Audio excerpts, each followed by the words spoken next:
nous avons décidé de construire nos discours essentiellement sur les valeurs et les principes. Si vous m'avez suivi, c'est toujours ce que j'ai fait jusqu'à maintenant. Le discours politique doit être fondé sur les valeurs et les principes de la République. Je sais que lorsque je faisais ça, beaucoup de nos concitoyens, à tort ou à raison, conjecturaient sur l'appel à l'action sans la faire précéder d'une mise à niveau politique des populations et des groupes sociaux qui structurent le peuple, oubliant ou ignorant de ce fait et malheureusement les exigences de résistance d'une résistance contre les régimes totalitaires et les pouvoirs politiques déviants et pervertis par l'hubris. Je vous ai expliqué il n'y a pas longtemps ce qu'on appelle l'hubris. C'est une maladie du pouvoir qui amène les gens dans la démesure à ne plus avoir de limites, comme le cas avec le président Patrice Talon.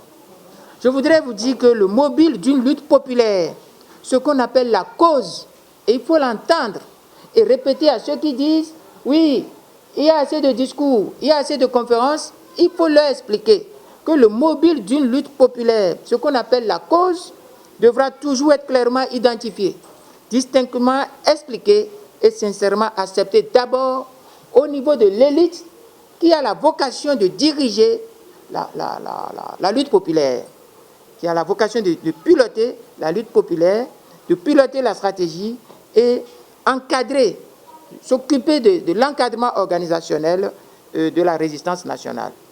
Ensuite, une fois que le mobile est perçu par les dirigeants, ceux qui veulent conduire la résistance, ceux qui veulent conduire l'action populaire contre le despote, il faut maintenant que ce mobile, on lui donne un nom et un visage.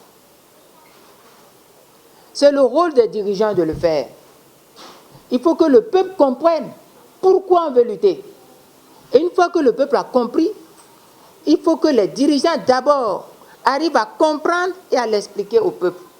Mais il faut que les dirigeants eux-mêmes comprennent d'abord avant de l'expliquer. Donc c'est la cause. Je vais vous réexpliquer la cause de la résistance pour éviter tout équivoque.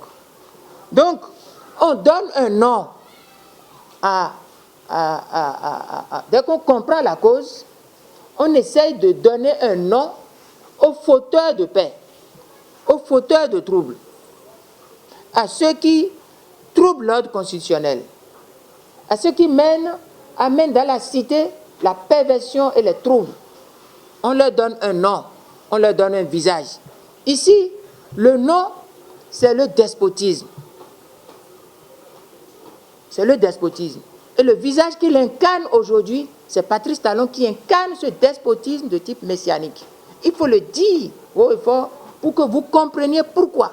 L'objet de la rencontre de ce soir, c'est en partie cela. Donc, ceux qui disent que assez de discours, assez de conférences, non. La politique est discours.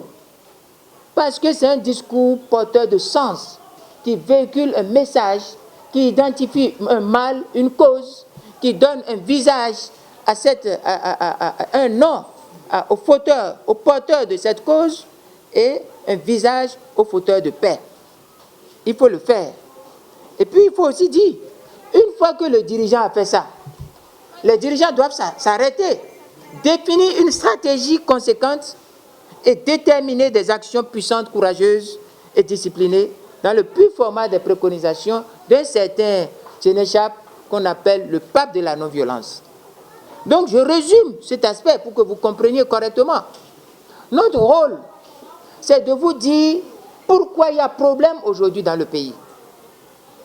C'est notre rôle de dirigeant. Je le dis, il faut que nous, les dirigeants, d'abord, nous comprenions, nous nous approprions cela. Deuxièmement, que nous donnons un nom et un visage aux fauteurs de troubles. Troisièmement, que nous élaborions une stratégie globale et des actions courageuses. Et enfin, je dois aussi vous expliquer quelque chose que chacun d'entre vous, vous devez savoir et garder. Pour que, désormais, on ne nous dise plus discours, discours, discours. Le discours est important. Je vais vous dire le rôle du discours.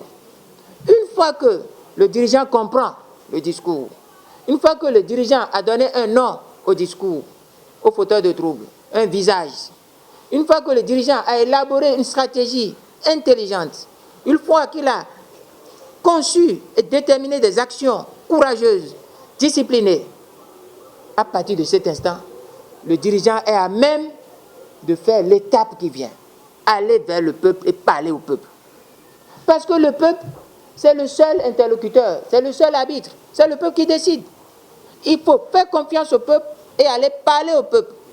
Et si vous parlez au peuple et que le peuple comprend, il n'y a plus de problème.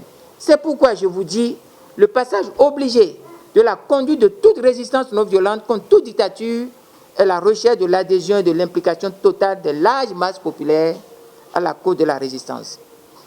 Il s'agit du chantier le plus difficile, mais du chantier prioritaire et primordial.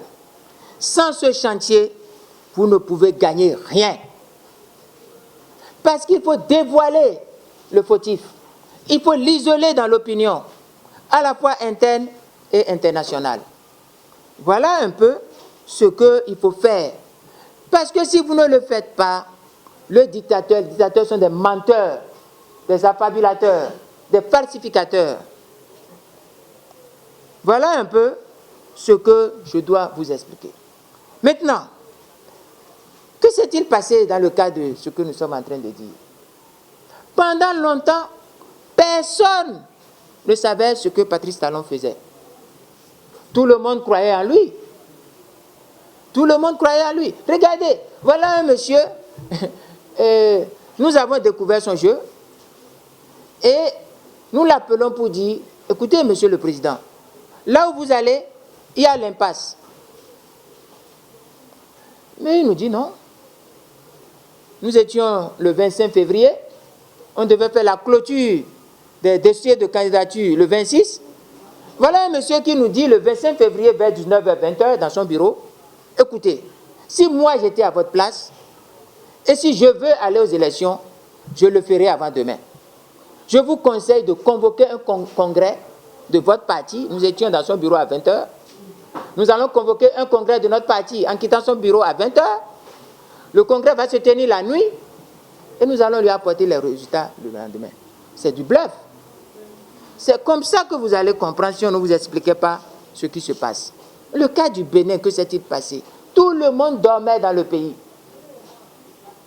Tout le monde dormait. Il a fallu deux événements. Le premier événement, c'est le 1er février, avec Djogbenou, qui a inventé le certificat de conformité.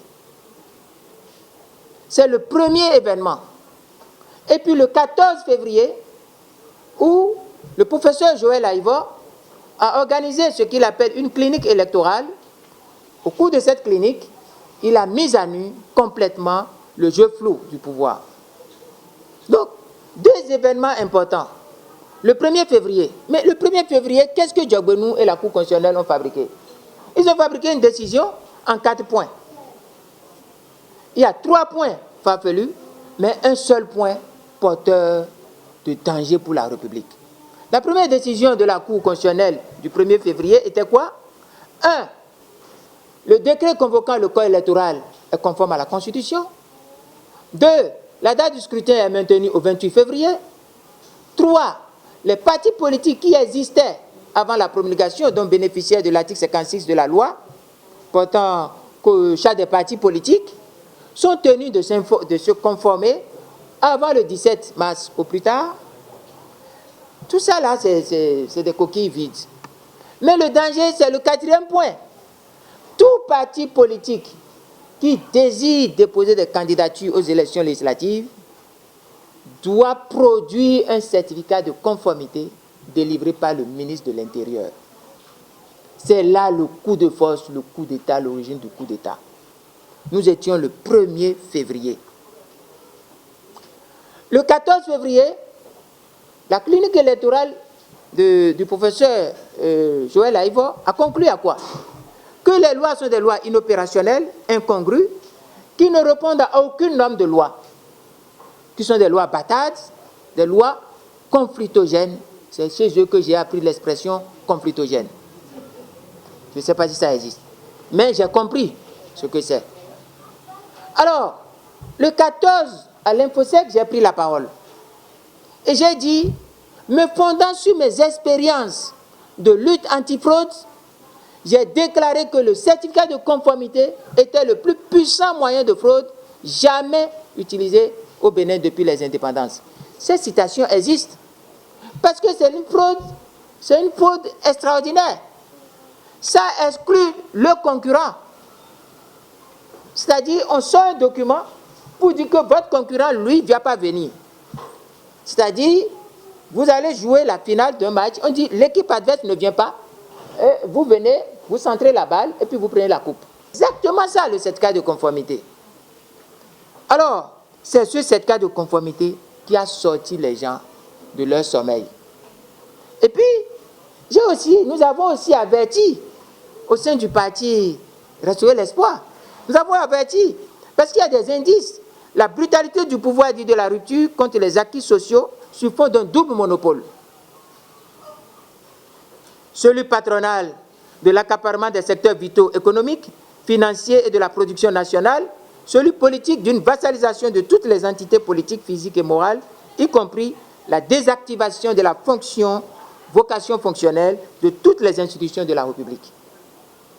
Patrice Talon et son équipe, surtout lui-même, ils ont réussi à prendre d'abord le monopole des ressources de l'État, mais secondo, ils sont arrivés à prendre le monopole politique en désactivant toutes les entités politiques. Surtout les institutions ont été désactivées de leur vocation fonctionnelle. Et comble, il veut, sous le couvert de ce qu'il appelle réforme du système partisan et réforme du système électoral, il veut cadenasser le monopole politique par la confiscation du pouvoir législatif. C'est ça ce qui a amené le problème. Donc, vous devez savoir ce qui a amené le problème, chère population. Ce qui a amené le problème, c'est un homme qui a fait campagne, je le dis haut et fort. Patrice Talon a fait campagne dans ce pays pour dire qu'il veut promouvoir la démocratie, qu'il s'engage pour l'état de droit, qu'il prend même l'engagement pour rendre le pouvoir exécutif moins puissant parce qu'à ses yeux, ce pouvoir exécutif était surpuissant. Il a pris l'engagement de tourner d'autres affaires, de ne pas s'immiscer dans les affaires. Et c'est sur cette base que nous l'avons porté au pouvoir. Si maintenant il vient au pouvoir et il fait exactement le contraire, il se met dans une position d'imposture. Et c'est ça ce qu'il faut comprendre. C'est ça ce qu'il faut comprendre. Je voudrais, cet après-midi, rester... Alors, je voudrais renvoyer à mes anciennes déclarations, parce que je ne veux pas vous perdre le temps. J'ai fait une déclaration ici le 10, je ne sais pas, le 10 juin. Oui, une déclaration le 10 juin. Et dans cette déclaration du 10 juin, je vous ai dit de quoi on est parti. Et je vais vous répéter, parce qu'il faut que vous écoutiez. À force de répéter chaque fois les mêmes choses, on finit par comprendre. Sinon, on oublie vite. Tout est parti d'une histoire simple. Notre peuple, très attaché à son modèle démocratique, a élu un candidat qui a bâti son projet de société autour d'un discours engagé sur la promotion de la démocratie, la protection et le renforcement de l'état de droit et la sauvegarde des acquis de la conférence nationale. Une fois parvenu au fait du pouvoir, il utilise bassement la propension à la vénalité d'une partie de l'élite politique pour affaiblir toutes les institutions sentinelles de la démocratie.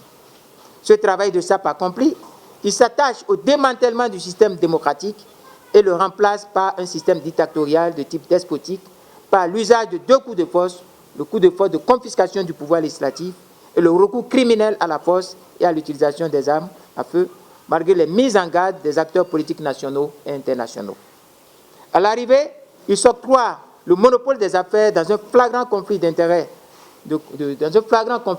au sommet de l'État et concomitamment, il s'octroie le monopole politique qu'il tente de cadenasser par la confiscation du pouvoir législatif. L'opposition dénonce. Dès que l'opposition a dénoncé, il la terrorise, l'exclut et bannit l'opposition du droit politique électoral. Dès que nous avons dit ce que vous faites n'est pas bien, Monsieur le Président, il dit OK. ce que je fais n'est pas bien, non? Vous n'irez plus aux élections. Vous êtes sortis de tout. C'est fini? Sortez de tout. Est-ce que c'est normal? C'est ça le problème. Tu as dit que tu feras autre chose. Nous t'avons élu. Tu commences par faire des conneries. Et des conneries pures. Je pèse mes mots. Nous disons, en tant qu'opposants, parce que c'est notre rôle de dire non. Et parce que nous avons dit non, tu nous terrorises, tu nous exclus et tu nous bannis du droit électoral. La communauté internationale désapprouve. Tu méprises la communauté internationale et tu tournes dos vers les pays de dictature. Et quelqu'un me dit que l'ambassadeur de Russie lui a envoyé une salutation.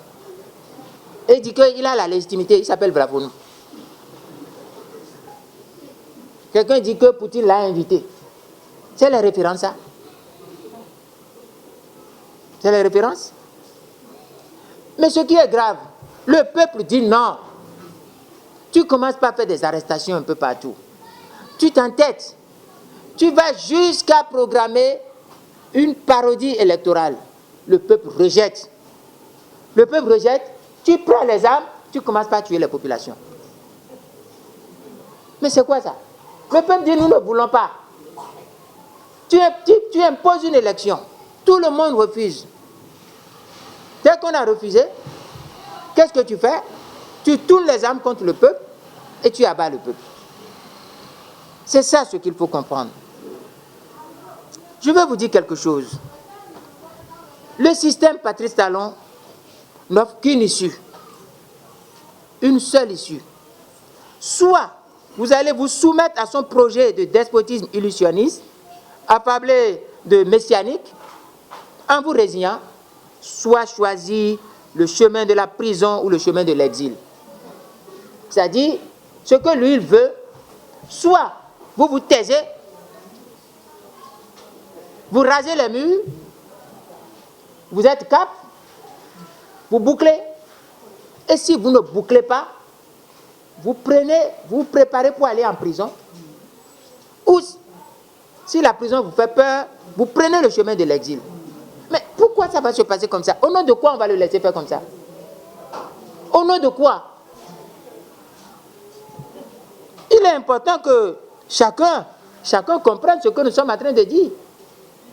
Lorsqu'on en arrive là, lorsque les faits sont comme ça, nous disons que les faits concluent à l'imposture du pouvoir dit de la rupture, qui a été pourtant élu pour promouvoir la démocratie, renforcer l'état de droit, consolider les acquis de la conférence nationale, avec la promesse de la non-immixtion dans les affaires, mais qui, à la surprise générale de tout, s'ingénue à saper les bas de l'état de droit et à déstabiliser la démocratie, à s'asseoir sur les sources de la richesse nationale. Je vais vous dire quelque chose. Lorsqu'ils ont fini de prendre tout ce qui est en haut, et c'est ce qui explique beaucoup de difficultés, beaucoup de choses qui arrivent maintenant. Toutes les sources de la richesse nationale sont contrôlées. Maintenant, ils vont dans le sous-sol. Ils vont dans le sous-sol et cette fois-ci, ils vont vers le pétrole. C'est pourquoi il y a la révision du code minier, du code pétrolier. Il y a la révision du code minier en décembre. Ce qui se joue est grave. Ma prochaine conférence, je vais vous dire ce qui se joue. Il y a 3 choses qui se jouent. Le coton, le porc et le pétrole.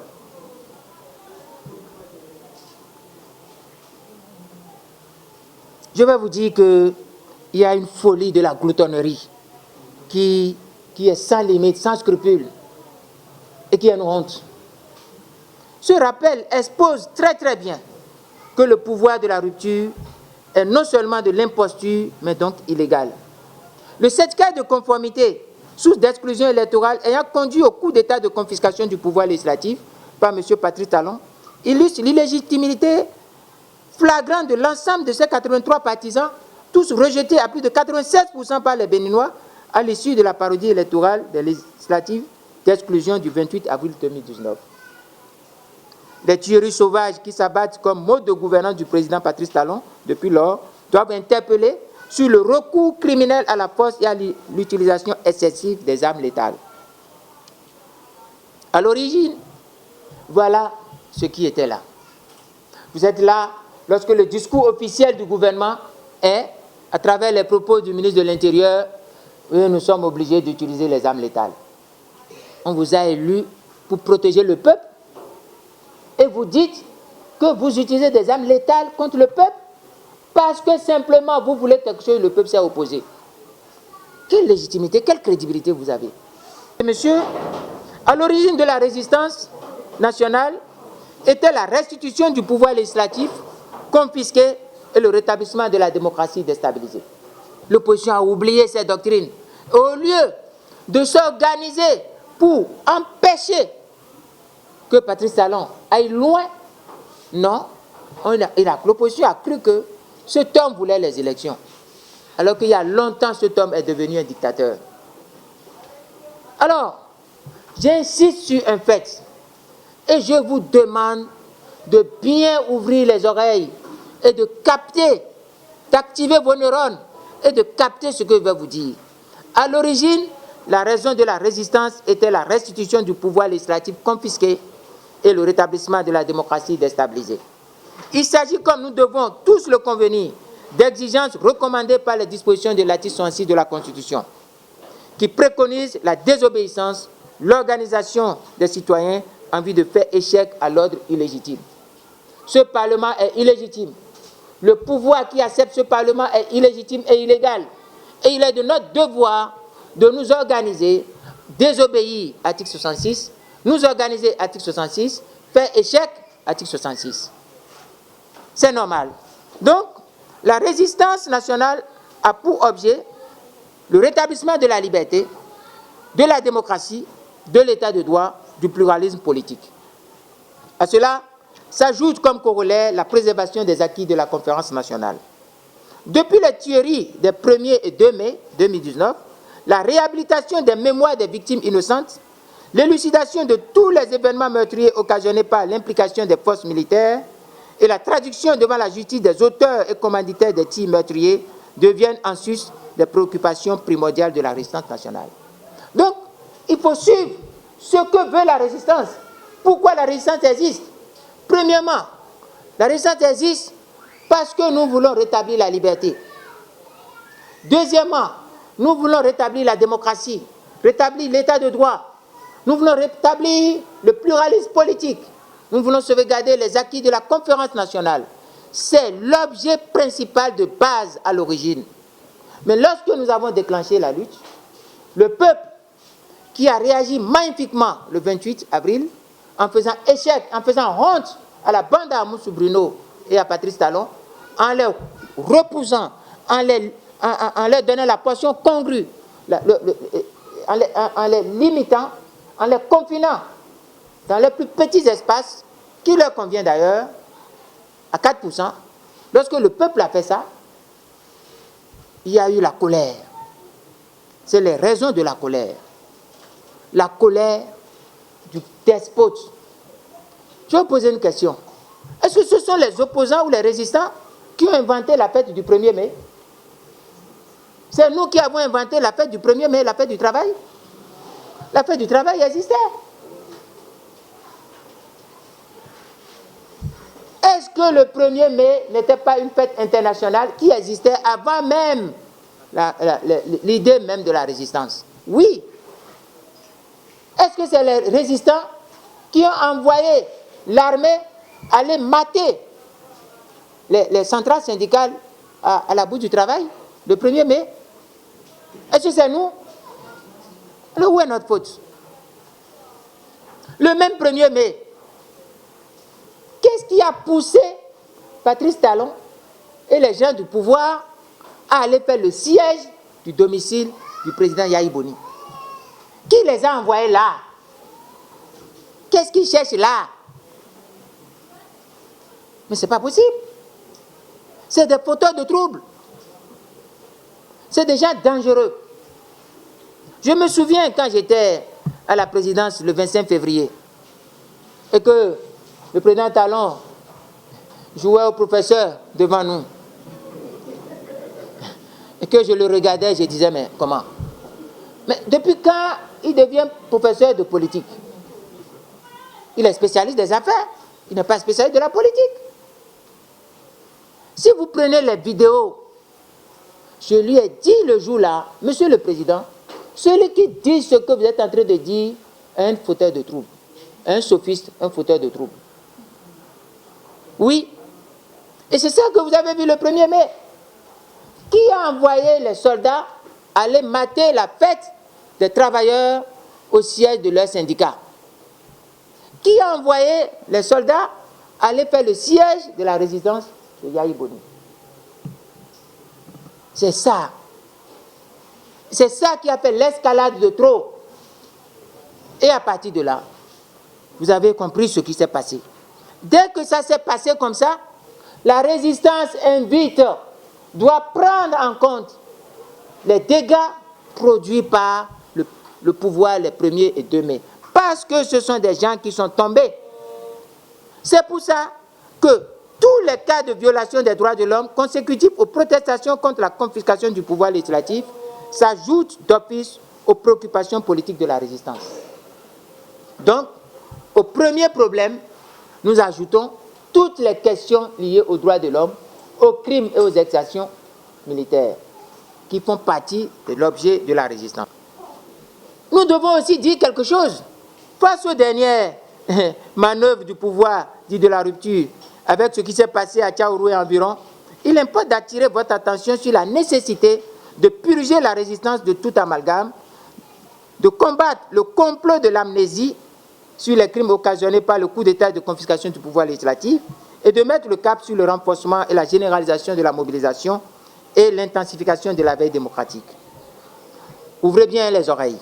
Le conflit Yahya Talon, pour moi et pour le parti Restaurer l'Espoir, n'a jamais été à l'origine de la résistance, dont l'objet est l'attaque frontale de Patrice Talon contre la liberté, l'état de droit et la démocratie.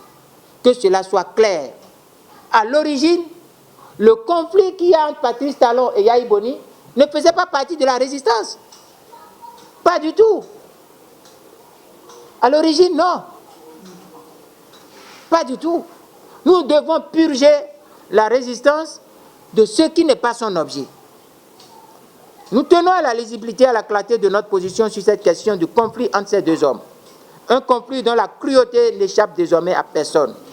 La résurgence de ce conflit n'est pas et ne sera pas pour nous un artifice de diversion tendant à amnésier politiquement les crimes commis.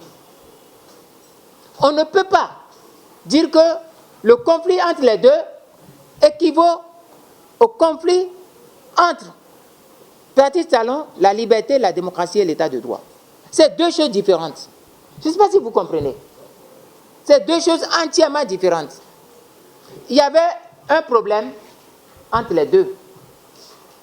Mais ce n'est pas ce problème qui a servi de base à la constitution de la résistance. Il faut l'expliquer. Parce que beaucoup ne comprennent pas ce qui se passe.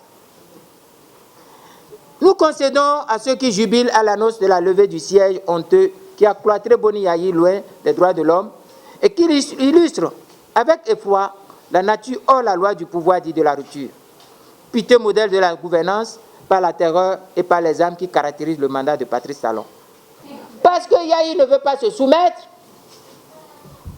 il a mis en prison de fait chez lui, jusqu'à ce qu'il accepte de partir. Parce que c'est ça ce que vous allez comprendre. Sinon, qu'est-ce qui va amener un ancien président à quitter son pays et aller attendre dans un autre pays pour faire ses formalités avant d'être évacué?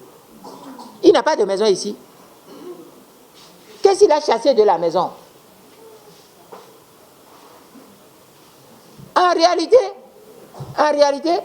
Yayi est poussé en exil. Moi, je n'accepte pas, je ne jubile pas, je ne ris pas. Je ne ris pas, parce que ma lecture est que si on enlevait le siège, Yayi doit rester chez lui, préparer son évacuation. Si on m'avait dit que la nuit là même où il a quitté, il est parti en évacuation pour les soins, je vais comprendre. Il est à Lomé. Donc, le Bénin ne peut plus le garder. C'est Togo qui va le garder. C'est une honte. C'est inadmissible. Vous comprenez très bien que le sort de l'exil des autres est le même sort de l'exil de Yahi. Yahi est en exil. Il ne peut pas venir. Il n'a qu'à venir. Il ne peut pas. Il ne peut pas. C'est là que vous allez comprendre que Patrice Talon est en train de jouer tout le monde. C'est ce qu'il voulait, qu'il vient d'obtenir en laissant malicieusement faire croire qu'il y est contraint, et par Buhari, le président Buhari du Nigeria, et par les comédies de ses acolytes subitement muets en médiateurs de paix. Non. Il est dans son jeu. Il y a longtemps que moi j'ai appris qu'il doit accepter quitter le pays ou se taire. Il y a longtemps. Et c'est ça qui se déroule. Patrice Talon n'a aucune feuille de laurier à porter pour être dans ce schéma. Il doit être puni, Patrice Talon. Il doit être dénoncé. On doit lui interdire de refaire la même chose contre n'importe quel autre citoyen dans ce pays. Le pays nous appartient. Le pays n'est pas une propriété privée. Et le Bénin n'est pas une société à responsabilité limitée de Patrice Talon. Ce n'est pas une compagnie. Alors, je voudrais vous parler un peu de certaines personnes, pour vous éclairer aussi, pour que vous compreniez. À qui peut-on faire croire qu'un Tchabi Sika, un Adam Bagoudou, un Théophile Yorou, un Kassim Kabassi, un Nicolas Benon, etc., ardents défenseurs locaux du funeste projet d'exclusion électorale porté par Patrice Talon, sont subitement devenus les représentants des populations de Tchaourou et environ, pour venir solliciter la clémence de celui qui a envoyé l'armée réprimer cette même population dressée contre la confiscation du pouvoir législatif. Vous ne connaissez pas les gens. Kassim Kabassi. Mais c'est l'allié de Patrice Talon. C'est son allié. Tchabi Sika, c'est son allié depuis. Les journalistes, vous savez. Adam Bagoudou, c'est son allié. Théophile Orou, c'est son allié. Et j'en passe des plus illustres. Comment toutes ces personnes qui sont des alliés de Patrice Talon, qui sont des protagonistes dans la crise et dans les violences, qui ont été même obligés de fuir, ces personnes-là se regroupent, forment une délégation, amènent de force certaines personnes et disent: nous sommes des négociateurs, les représentants de la population de Tchaourou, nous sommes venus négocier la paix et demander clémence à Patrice Talon. Mais ce que vous allez voir, c'est ça, je vais vous dire. Toutes ces personnes, à l'instar des gens de l'Akabi de Okunlola, sont des protagonistes dans les violences qui ont ébranlé les populations et ces communautés opposées, comme d'autres communautés, à la confiscation, au coup d'État de la confiscation du pouvoir législatif. Tchaourou, Savin et environ, ouvrez les yeux. Et je vais vous dire quelque chose. Ouvrez bien les yeux.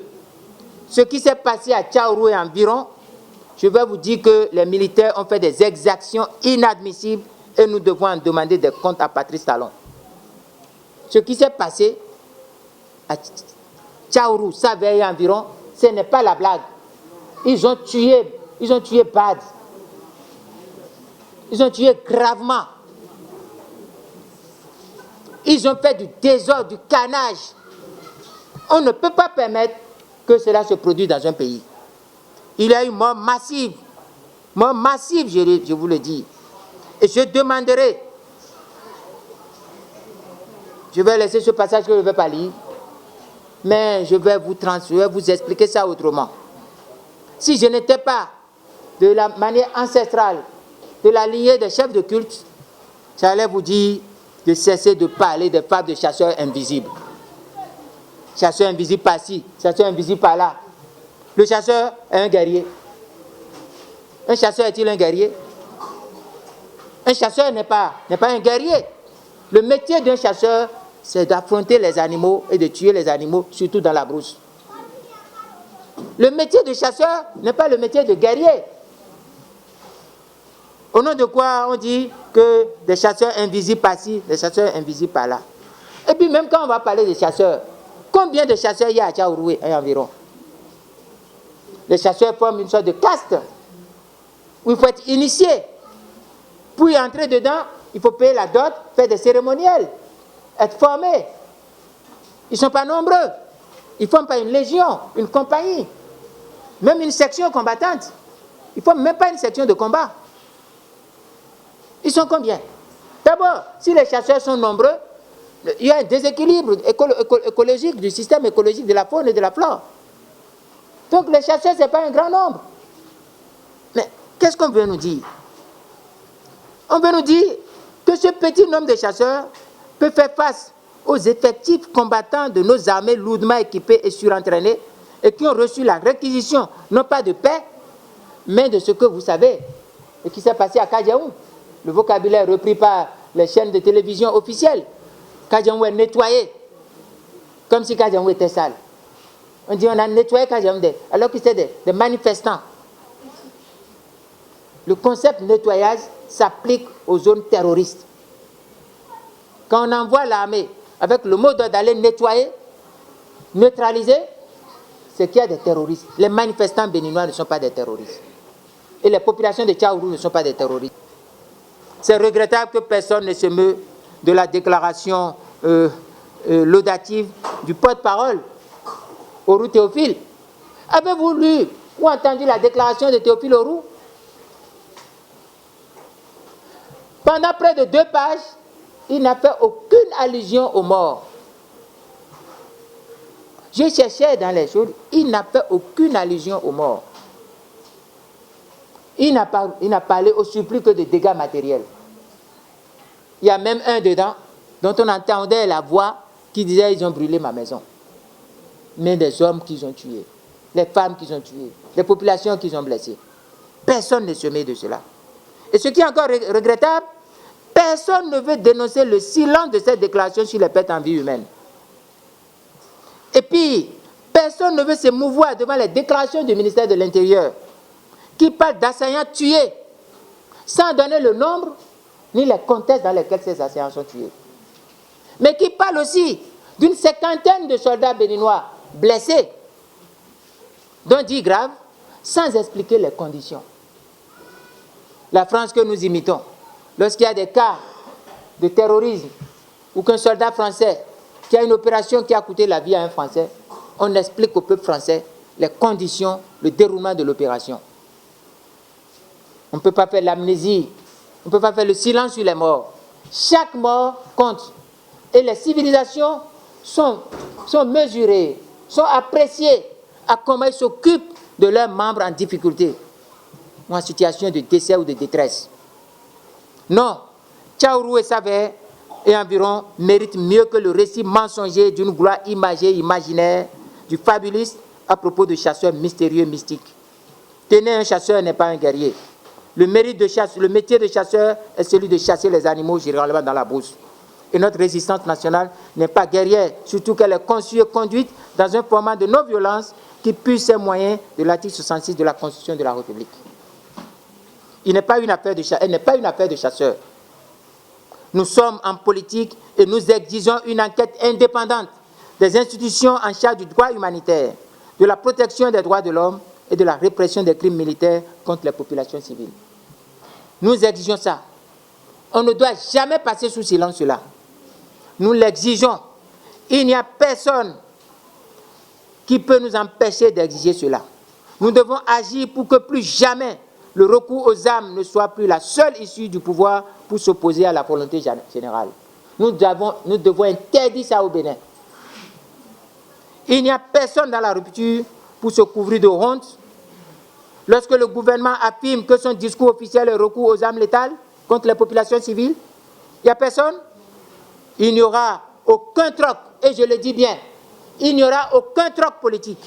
Je dis bien, et nous disons très bien, il n'y aura aucun troc politique du conflit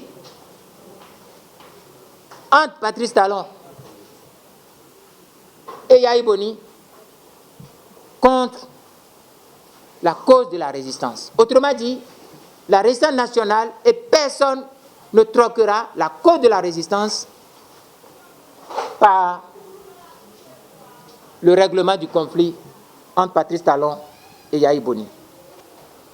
Je tiens en conséquence à dire que mon soutien à Boni Yahi et le soutien de Restaurer l'espoir à Boni Yahi procède de la perception selon laquelle, lorsque l'offenseur quitte les armes, l'offensé devra quitter la haine. Deuxièmement, ce soutien procède aussi de mes principes de vie qui recommandent de ne ni habiter la haine, ni héberger la haine, si c'est seulement pour attiser la vengeance et satisfaire mon ego ou entretenir l'enfantillage de la colère.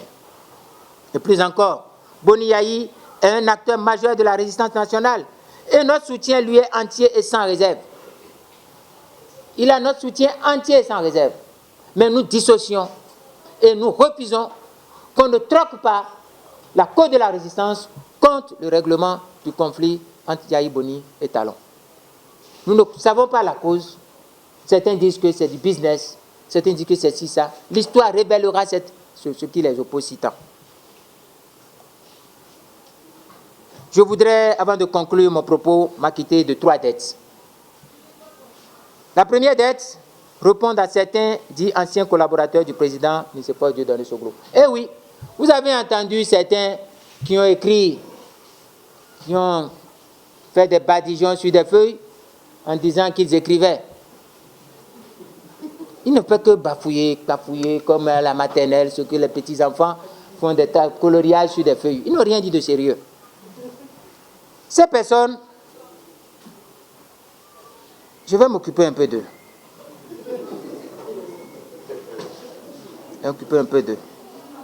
Lorsque je vais finir de m'occuper d'eux, je vais m'adresser aux individus rejetés à plus de 96% par les électeurs parce que dépourvus de toute crédibilité politique, personnalité totalement sous l'emprise de la vénalité, directement ou génétiquement équitante, d'imposer par les armes et dans le sang des victimes innocentes. Patrice Talon tente de les imposer au Parlement macabre par le sang et par les armes. Et troisièmement, je vais mettre en garde, nous tous, contre le regain d'activisme propagandiste tendant à amnésier les crimes politiques et les actions militaires. J'en viens à la bande à Abraham Zizunokwe, Georges Guédou et consorts.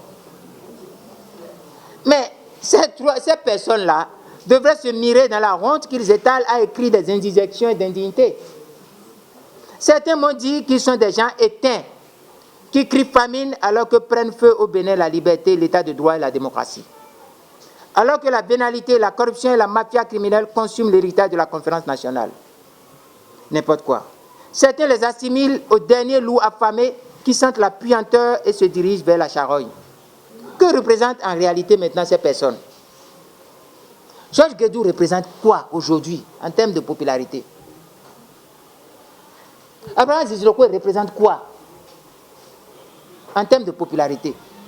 Toutes les personnes qu'ils ont alliées, Ekodesi et qui encore? Sortez un nom. Quelqu'un a la liste là? Vous avez la liste? Et Aladaïa, Jérôme? Mais c'est quoi ça? C'est quoi? Je ne veux pas blasphémer lorsque je vais répéter ce qu'on a dit la question qu'on a posée à Staline à propos de quelque chose. Ce n'est pas bon de dire ça ici. Staline a dit, mais c'est combien de divisions? On lui parlait de Vatican. Il dit, mais Vatican, c'est combien d'avions, combien de chasses, combien de divisions, combien de blindés? Mais Georges Guédou, Abraham Zizunokwe, Ekodesi, Aladaïa, qui encore? Beyonvi, Roger, mais c'est quoi aujourd'hui? Toutes ces personnes étaient dans les 4%. Ils étaient tous derrière Moussou Bruno. Mais ils n'ont pas obtenu 4%.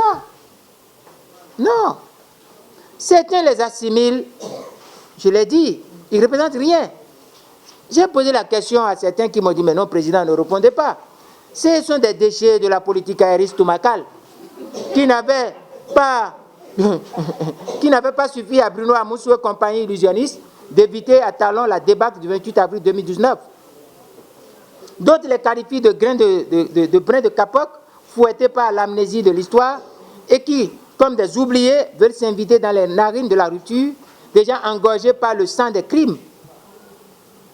Je pense que j'ai été obligé d'apaiser certains qui s'interrogeaient sur l'inconscience de cette vaine entreprise de salissure contre Nicéphore Soglo. J'ai été obligé de les apaiser en disant de ne pas courir derrière. Lorsqu'un fou prend votre pagne et que vous êtes dans la douche, vous ne pouvez pas courir nu derrière le fou. J'ai été obligé de les laisser.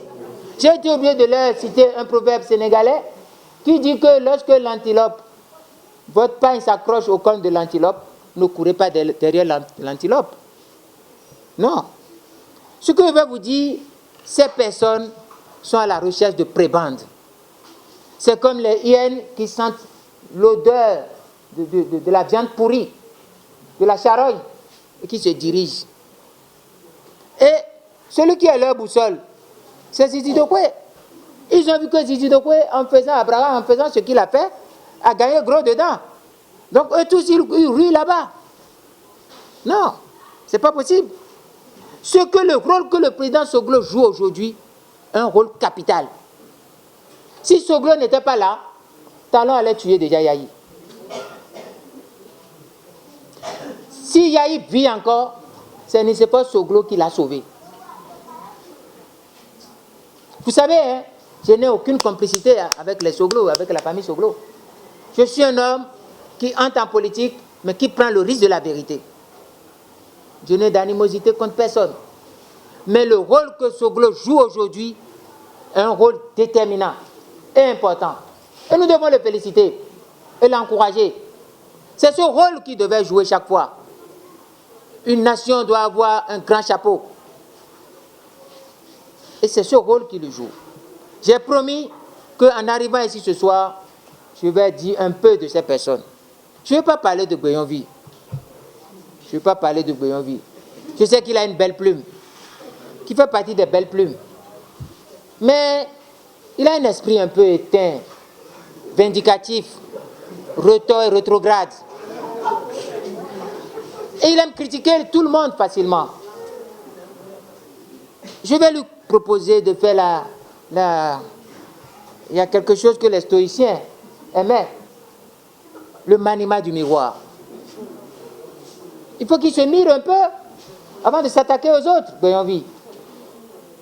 C'est comme ça qu'un jour, moi j'ai démissionné, et il me dit non, que je ne devais pas publier ma démission démissionner et publier.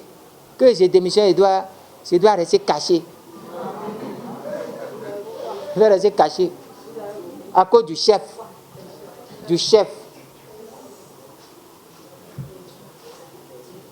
Ce qui est admirable chez Goyonvi, c'est qu'il a une belle plume.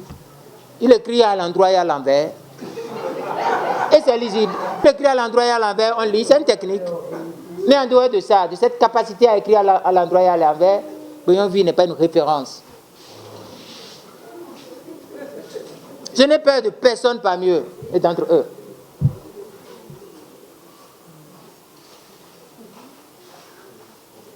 Je voudrais, grâce à des personnalités, grâce à Soglo, il faut le savoir, vous avez droit aussi à la vérité.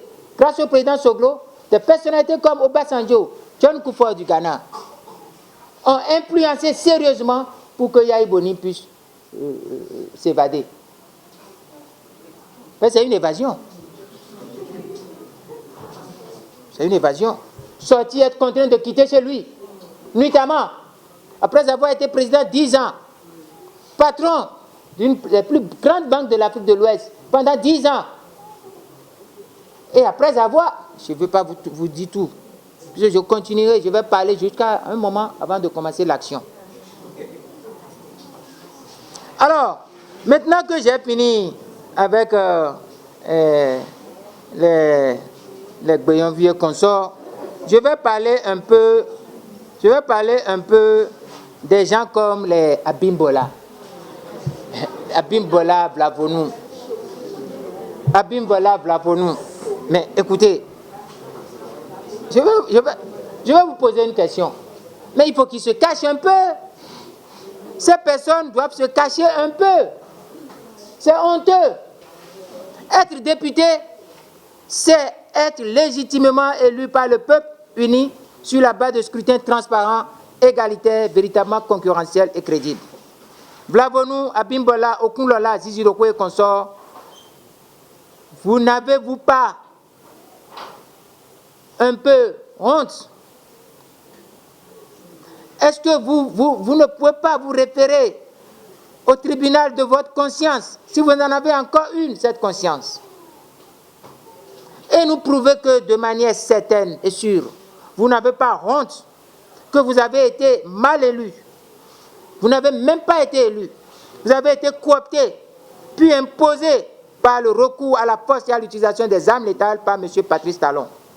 Pouvez-vous effacer la cruelle image des victimes agonisant et roulant dans leur propre sang? Lorsque Vlavonou, lorsque Okunlola, lorsque Abimbola, lorsque Zizinokwe, lorsque tous ces pseudo-pantins qui se font appeler députés, pseudo-députés, lorsqu'ils prennent le chemin de Porte-Novo, est-ce qu'ils ne voient pas l'image de la dame en train de se rouler dans son sang? Est-ce que c'est à ce prix qu'il faut être député? Non, je ne serai pas député à ce prix. À plus cher que ça, j'ai refusé de siéger dans ce gouvernement. Je ne ferai pas. À plus cher que ça, j'ai dit je ne reste pas dans un gouvernement. Je venais ici lorsque j'ai lu sur une page Facebook une dame qu'on appelle Maura quelque chose. Maura Aledjo, c'est ça, non? Qui m'interpellait en disant, Monsieur Azaner, vous avez promis, dit ce qui vous oppose, les secrets de Talon. Je n'ai jamais promis de dire les secrets de Talon, ce n'est pas ma nature. C'est interdit. On ne dit pas les secrets de quelqu'un qu'on a fréquenté lorsqu'on est amis ou lorsqu'on est ensemble. Quand vous quittez, vous n'allez pas dire les secrets de la personne. Je vais dire à Aledjo Maura, ne comptez pas sur moi pour vous dire, je l'ai dit ici, combien de poils il y a sous les choses là de l'autre chose de Talon. Ce n'est pas mon rôle. Ce que j'ai, la cause de ma démission, je l'ai expliqué plusieurs fois à travers plusieurs communications. Je ne mettrai pas ma vie à raconter ça. Mais sachez que ma démission tient simplement à 3 choses. Démocratie, état de droit, constitution, avenir de la nation. C'est tout. C'est tout. La question que je pose à ces messieurs, c'est qu'ils cessent d'amuser la galerie. Babatunde Abimbola commence encore. Oui, il est impossible, il n'est pas possible de reprendre le Parlement. Et puis, quand lui va finir de parler, un autre va parler, et ils s'amusent. Ils s'amusent. Ils sont des opportunistes. Ils sont des gens qui ne connaissent que la vénalité. Et je leur demande de regarder si la confiscation du pouvoir législatif est caractéristique de la démocratie ou de la dictature. S'ils sont sérieux, ils doivent répondre que la confiscation du pouvoir législatif est caractéristique de la dictature. Je voudrais leur poser aussi une question. Est-ce qu'ils ignorent à ce point, à cause simplement de leur intérêt personnel, que la Constitution de la République a interdit toute confiscation de pouvoir? Je les renvoie à l'article 66. Ce qui est impossible, Abimbola, Okunlola, Vlavonou, ce n'est pas l'organisation des élections législatives totalement inclusives.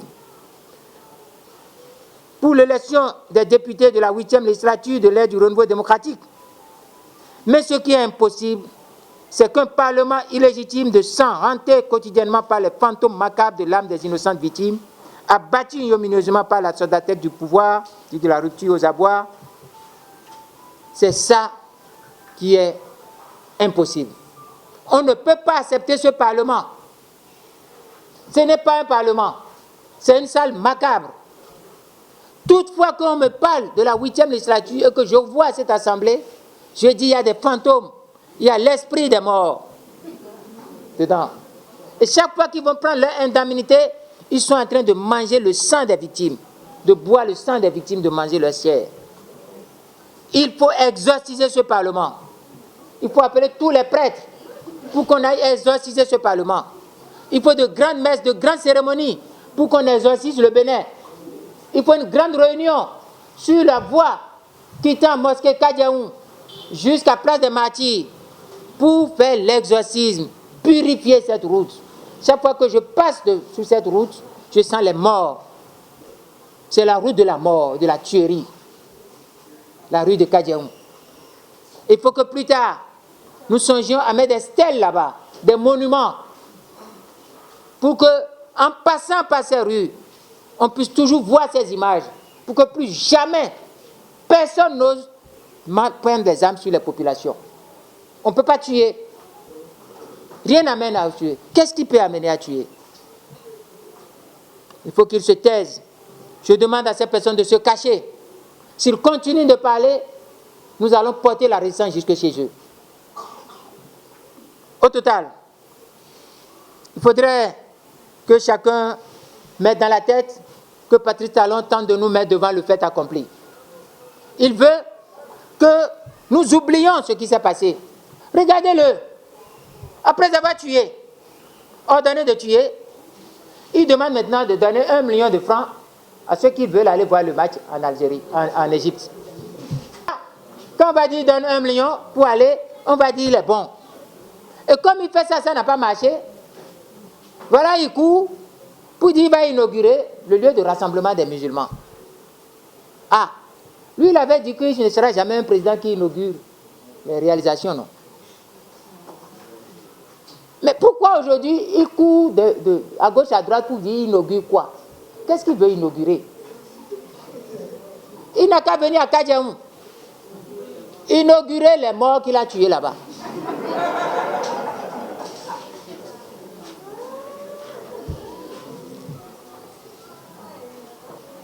Vous devez savoir que Patrice Talon n'a cédé à rien de son projet. Rien. La résistance, alors, reste. L'objet de la résistance reste alors entier. Ces partisans commencent par faire les mêmes grimaces. Vous devez vous en méfier. Les massacres de Tchaourou et environ, l'exil forcé de Yaïboni et la planification de la persécution des leaders de l'opposition bien après la part du 10 mai, du 20 mai, interpellent toujours. Tout est entier et une question demeure. Et je voudrais vous poser cette question. Est-il utile, peut-on discuter utilement avec un dictateur? Est-ce qu'on peut dialoguer utilement avec un dictateur? Qu'est-ce qu'on peut discuter avec un dictateur? Les principes, les valeurs ou son départ? Quoi? Je vais vous poser une question. Est-ce qu'on peut discuter utilement avec un dictateur? Non. Alors, mais si on y est contraint, qu'est-ce qu'on peut discuter? Les principes, les valeurs ou le départ du dictateur? Le départ. Donc c'est son départ. Il n'y a rien dans le dialogue que le départ de Talon. Comme Yaya Jammeh, comme Blaise Compaoré, il doit négocier son départ. Nous n'avons rien à discuter avec lui. Pour 2 raisons. Est-ce qu'il nous a vus avant de faire ce qu'il est en train de faire? Il n'a pas besoin de nous voir avant de remettre à l'endroit tout ce qu'il a gâté. C'est lui qui a gâté la démocratie. Il n'a qu'à remettre la démocratie en place. Qu'est-ce qu'il va discuter avec lui? Il dit qu'il est dictateur. La seule chose qui importe pour nous, c'est son départ. Il dit qu'il est démocrate, mais il n'a qu'à accepter les principes et les valeurs de la démocratie. Et puis, il n'y a pas match. Je pense que nous nous sommes parfaitement compris. Et je vais conclure. Au nom de la paix et de la sécurité et de la stabilité de la sous-région, l'urgence est le rétablissement de la démocratie au Bénin.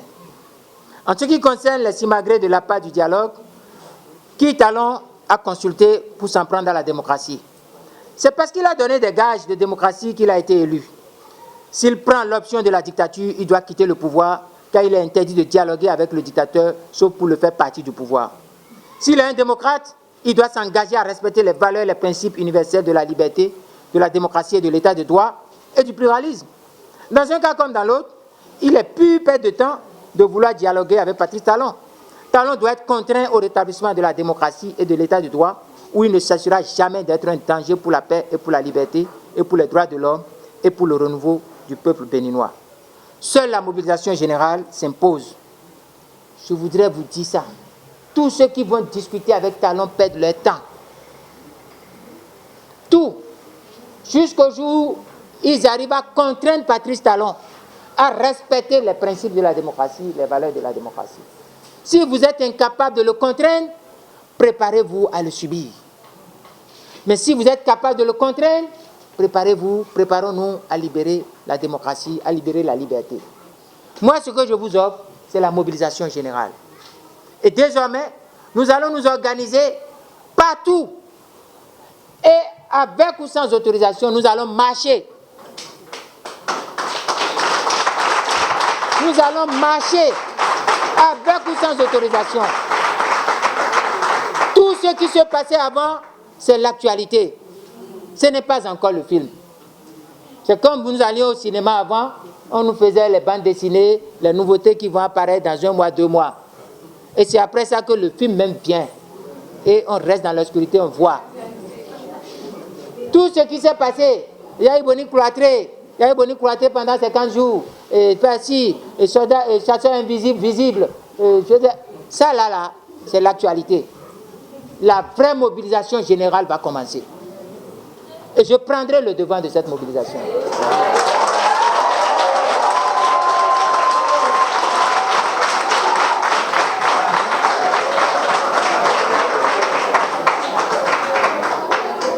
Parce que, et je vais me taire là-dessus, quand il a levé les barrières de la maison de Yahi Boni, est-ce qu'il a levé les barrières pour que les morts reviennent en vie?